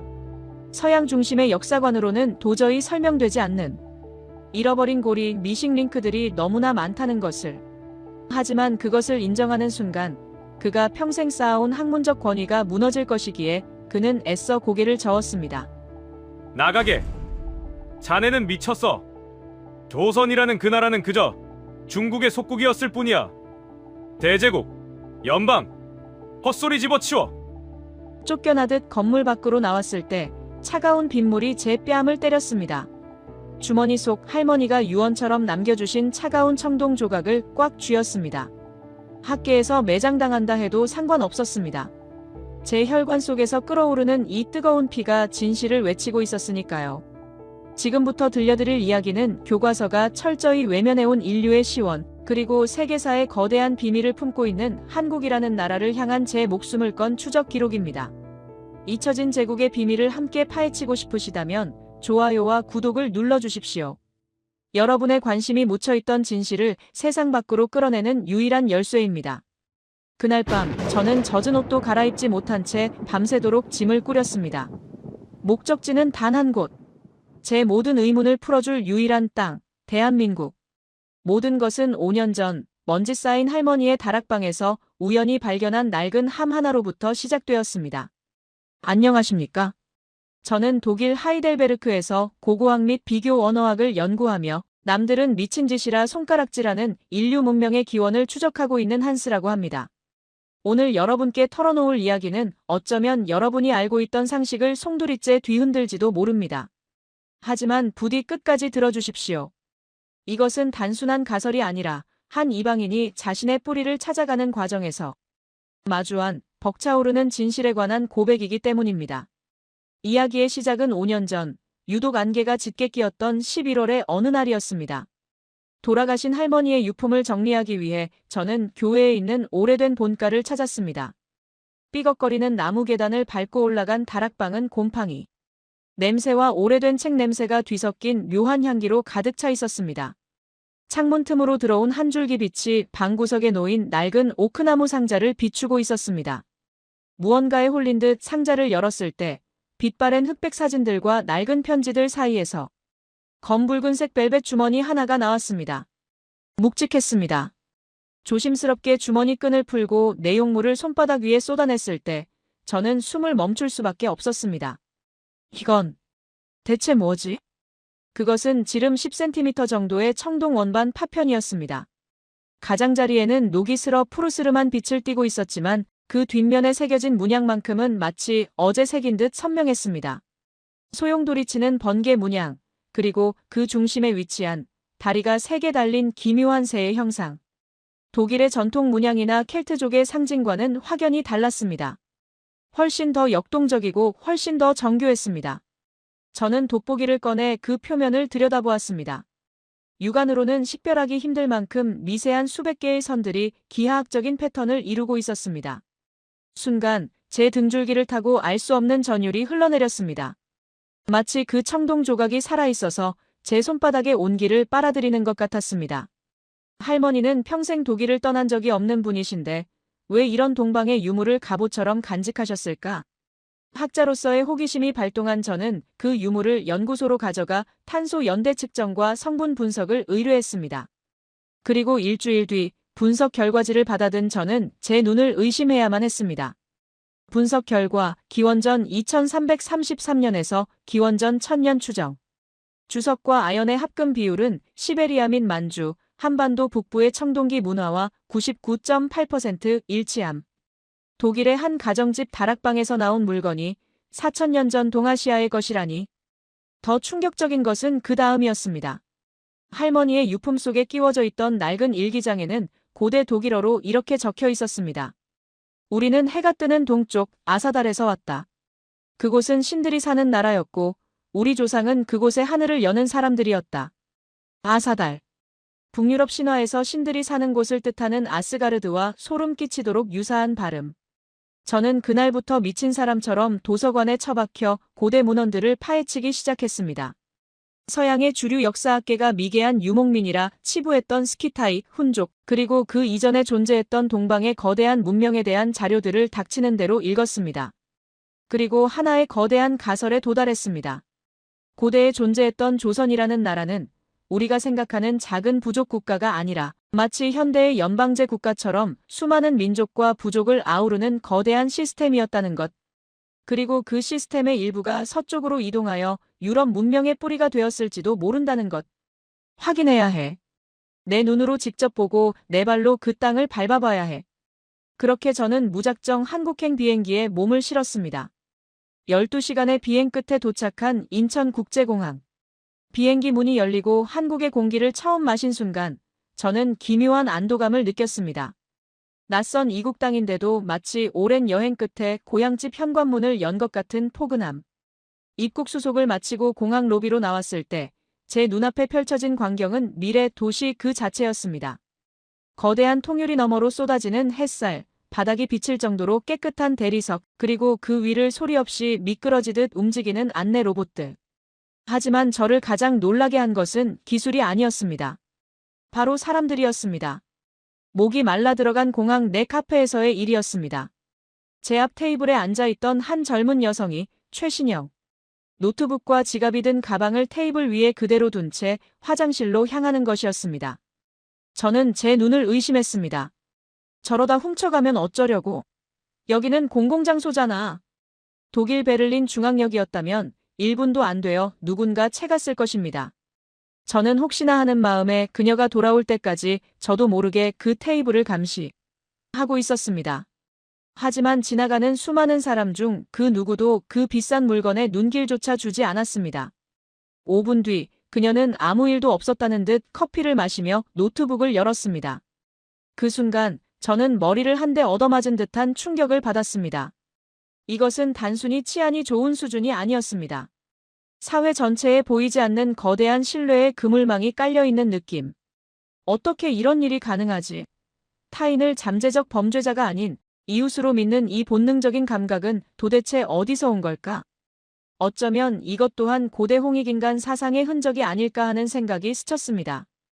공항철도를 타고 서울로 이동하는 내내 저는 창밖에서 눈을 뗄 수 없었습니다. 빽빽한 아파트 숲과 최첨단 빌딩들이 즐비했지만 그 도시를 감싸고 있는 산들의 능선은 놀라울 정도로 부드러웠습니다.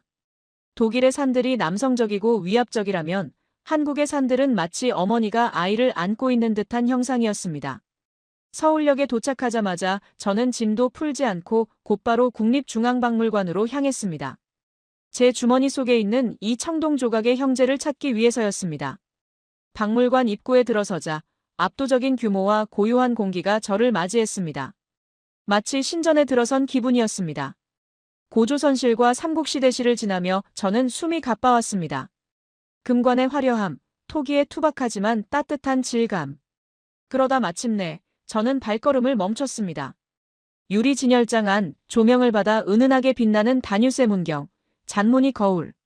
그것은 완벽했습니다. 제 주머니 속 녹슨 조각과는 비교도 안 될 만큼 온전한 형태였지만 그 속에 담긴 문양과 기법은 정확히 일치했습니다.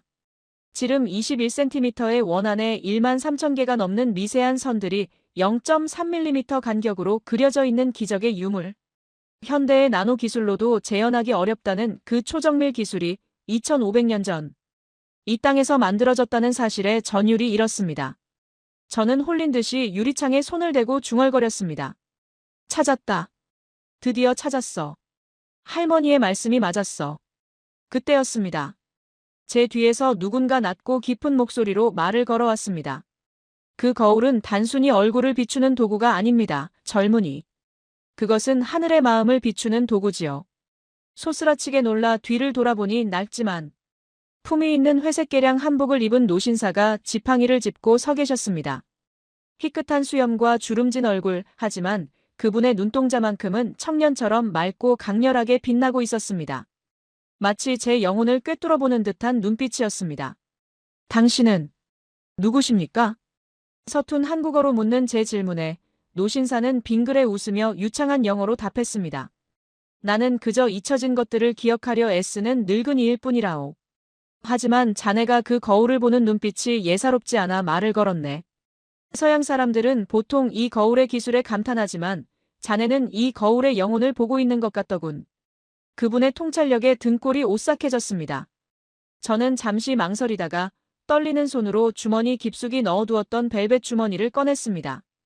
지금이 아니면 영영 기회가 없을 것 같다는 직감이 들었습니다. 선생님, 사실은 제가 보여드릴 것이 있습니다. 저 멀리 독일에서부터 이것의 주인을 찾아왔습니다.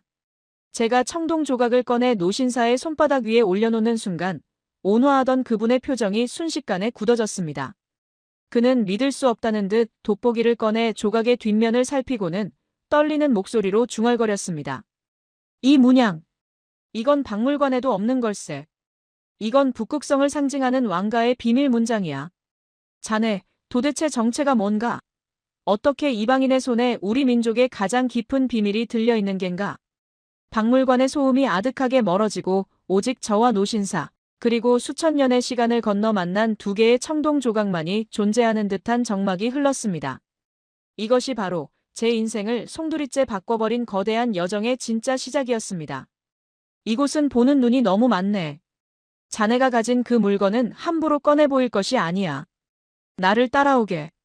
노신사는 주위를 경계하듯 둘러보더니 낮은 목소리로 속삭였습니다. 그의 목소리에는 거부할 수 없는 위엄이 서려 있었습니다. 저는 홀린 듯이 청동 조각을 다시 주머니 깊숙이 넣고 그의 뒤를 따랐습니다. 박물관을 빠져나오는 동안 제 심장은 마치 방금 전 본 다뉴세 문경의 13,000개 선처럼 복잡하고 빠르게 뛰고 있었습니다. 우리는 박물관 앞에 이촌역으로 향했습니다. 저는 노신사가 당연히 택시나 개인기사가 운전하는 검은 세단을 탈 것이라고 예상했습니다. 그의 옷차림이나 말투에서 느껴지는 기품은 분명 평범한 노인의 것이 아니었으니까요. 하지만 그는 자연스럽게 지하철 개찰구로 향했습니다. 한국의 지하철은 세계에서 가장 훌륭한 혈관이지. 꽉 막힌 도로 위에서 시간을 버리는 건 어리석은 짓이라네. 그가 지갑에서 카드를 꺼내 단말기에 대자 삑 하는 경쾌한 소리가 났습니다. 저는 뒤따라 들어가며 한국의 지하철 시스템에 다시 한번 감탄했습니다. 독일의 유반이나 영국의 튜브와는 비교조차 할 수 없는 청결함, 그리고 승강장 전체를 밀폐하여 안전을 보장하는 스크린도어 시스템. 하지만 저를 진정으로 놀라게 한 것은 기술이 아니라 문화였습니다. 퇴근 시간이 가까워져 열차 안은 꽤 붐볐습니다. 하지만 노신사가 들어서자마자 앉아있던 젊은 청년이 용수철처럼 튀어 일어나 자리를 양보하는 것이었습니다. 어르신, 여기 앉으세요. 노신사는 익숙한 듯 가볍게 목례를 하고 자리에 앉았습니다. 독일에서는 노인이라 해도 타인의 호의를 자존심 상해하며 거절하거나 젊은이들 또한 굳이 의무감을 느끼지 않는 경우가 많습니다. 하지만 이곳에서는 그것이 너무나 자연스러운 사회적 합의처럼 보였습니다. 경로사상. 동양의 유교 문화라고만 들었는데 직접 보니 이건 단순한 예절이 아니야. 사회 전체가 하나의 거대한 가족처럼 연결되어 있다는 본능적인 감각이 살아있어. 저는 노신사 앞에 서서 손잡이를 잡고 흔들리는 차창 밖의 어둠을 응시했습니다. 이 거대한 도시의 지하를 거미줄처럼 연결하고 있는 이 시스템이 마치 고대 연방제국의 효율적인 통치 시스템이 현대적으로 부활한 것은 아닐까 하는 엉뚱한 상상마저 들었습니다. 우리가 도착한 곳은 서울의 구도심, 종로의 한 좁은 골목이었습니다. 화려한 고층 빌딩 숲 바로 뒷골목에 시간이 멈춘 듯한 한옥들이 즐비해 있다는 사실이 비현실적으로 다가왔습니다. 노신사는 고운당이라는 현판이 걸린 오래된 한옥 대문을 열고 들어갔습니다. 마당에는 정갈하게 다듬어진 소나무 한 그루와 작은 연못이 있었고 처마 끝에는 풍경이 바람에 흔들리며 맑은 소리를 내고 있었습니다. 도심 한복판이라고는 믿기지 않는 고요함이었습니다. 안내받은 방은 사방이 책으로 둘러싸여 있었습니다. 그런데 그 책들의 면면이 기이했습니다.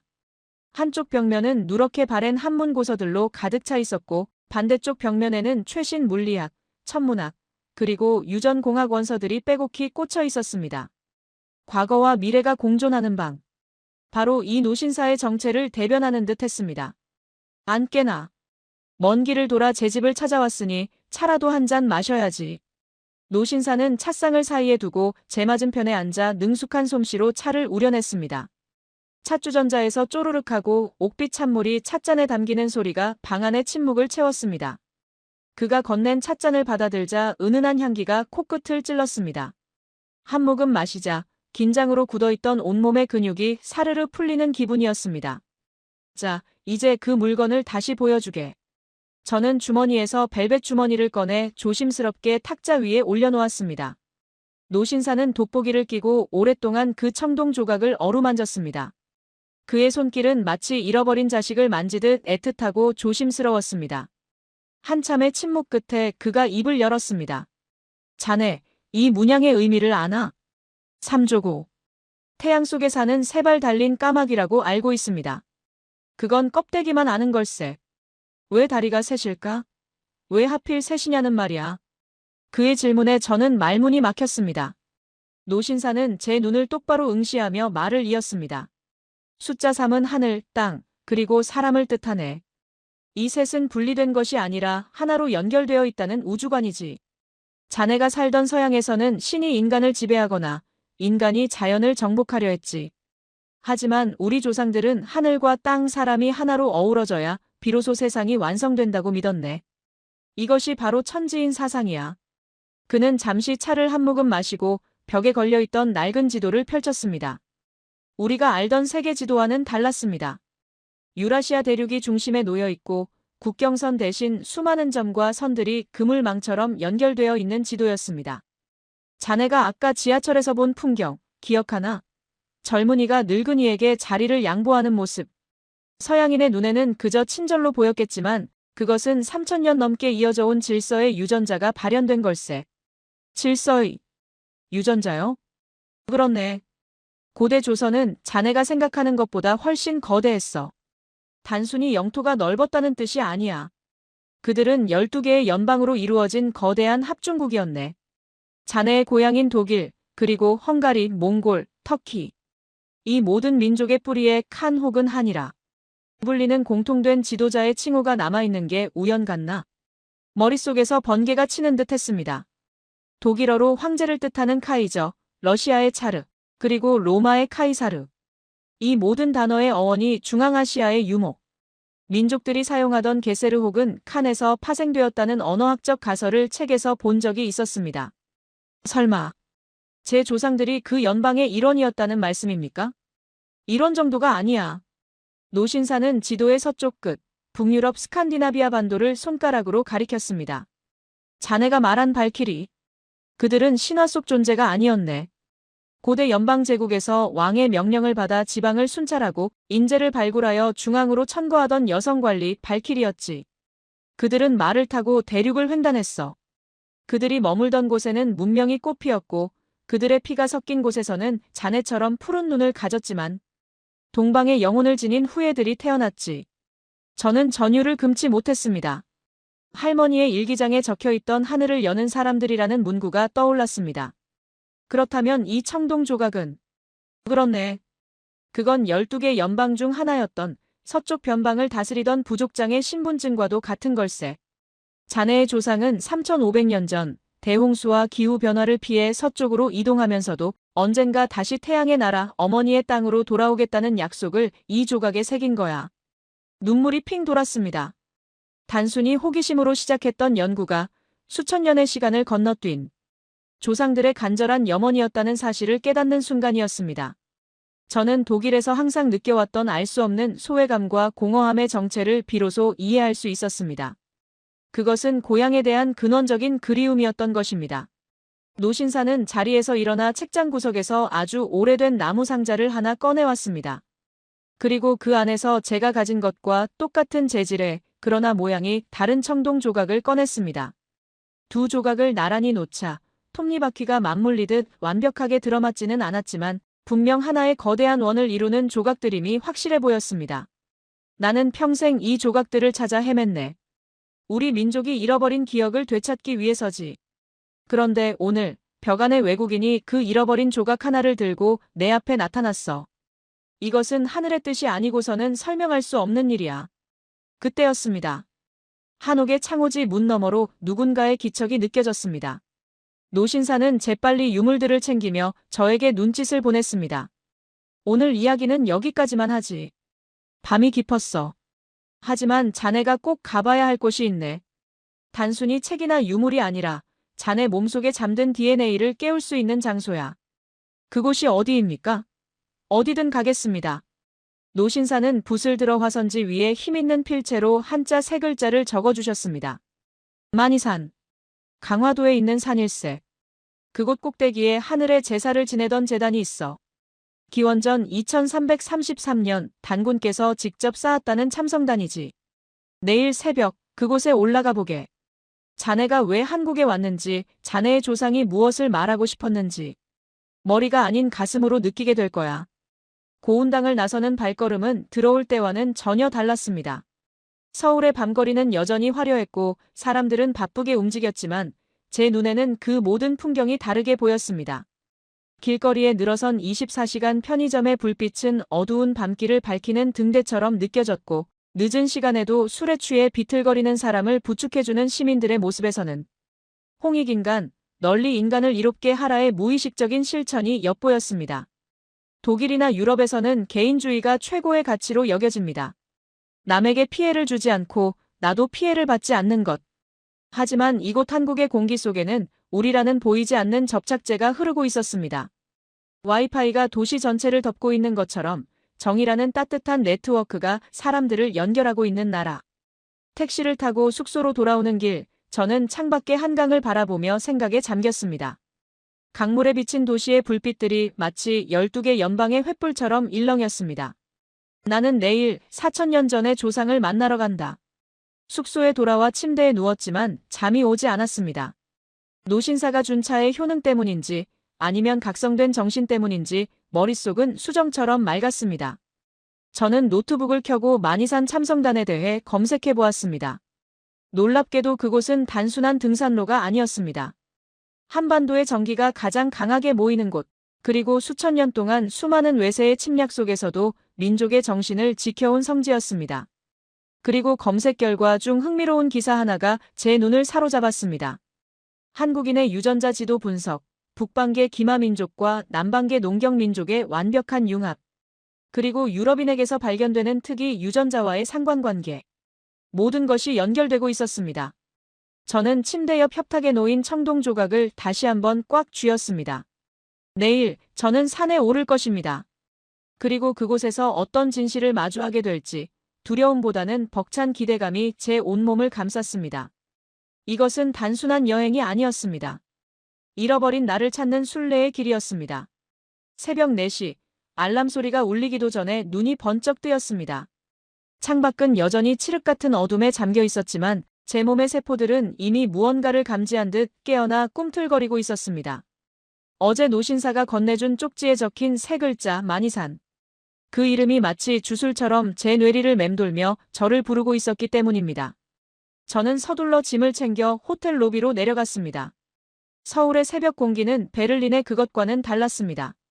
차갑지만 날카롭지 않고 폐부 깊숙이 들어와 묵은 찌꺼기를 씻어내는 듯한 청량감이 감돌았습니다. 렌터카에 시동을 걸고 서쪽으로 향했습니다. 텅 빈 올림픽대로를 질주하는 동안 오른쪽으로 흐르는 한강은 가로등 불빛을 받아 검은 비단처럼 일렁이고 있었습니다. 내비게이션이 가리키는 강화도는 서울에서 불과 1시간 남짓한 거리였지만 그곳으로 향하는 길은 마치 타임머신을 타고 시공간을 거슬러 올라가는 통로처럼 느껴졌습니다. 강화대교를 건널 때 차창을 조금 열자 짭조름한 바다 냄새와 함께 비옥한 흙내음이 훅 끼쳐왔습니다. 그것은 생명의 냄새이자 수천 년 전 대륙을 호령하던 제 조상들이 말을 타고 달릴 때 맡았던 바로 그 원초적인 대지의 숨결이었습니다. 만이산 입구 주차장에 도착했을 때는 동이 트기 전이었음에도 불구하고 이미 수많은 차량이 들어차 있었습니다. 저는 그 광경에 적지 않게 당황했습니다. 독일에서 산행이란 고독한 자신과의 싸움이자 인적이 드문 곳에서 자연과 1대1로 마주하는 행위입니다. 하지만 이곳은 달랐습니다. 형형색색의 등산복을 입은 사람들이 삼삼오오 모여 몸을 풀고 웃음꽃을 피우며 산행 준비를 하고 있었습니다. 그들의 표정에는 비장함 대신 소풍을 앞둔 아이 같은 설렘이 가득했습니다. 이른 새벽부터 이렇게 많은 사람이 움직이다니. 한국인들의 이부지런함과 역동성은 도대체 어디서 나오는 걸까? 저는 등산화 끈을 단단히 조여매고 사람들 틈에 섞여 산을 오르기 시작했습니다. 초입의 완만한 포장도로를 지나자 곧이어 가파른 돌계단이 시작되었습니다. 단군로라는 표지판이 보였습니다. 4,300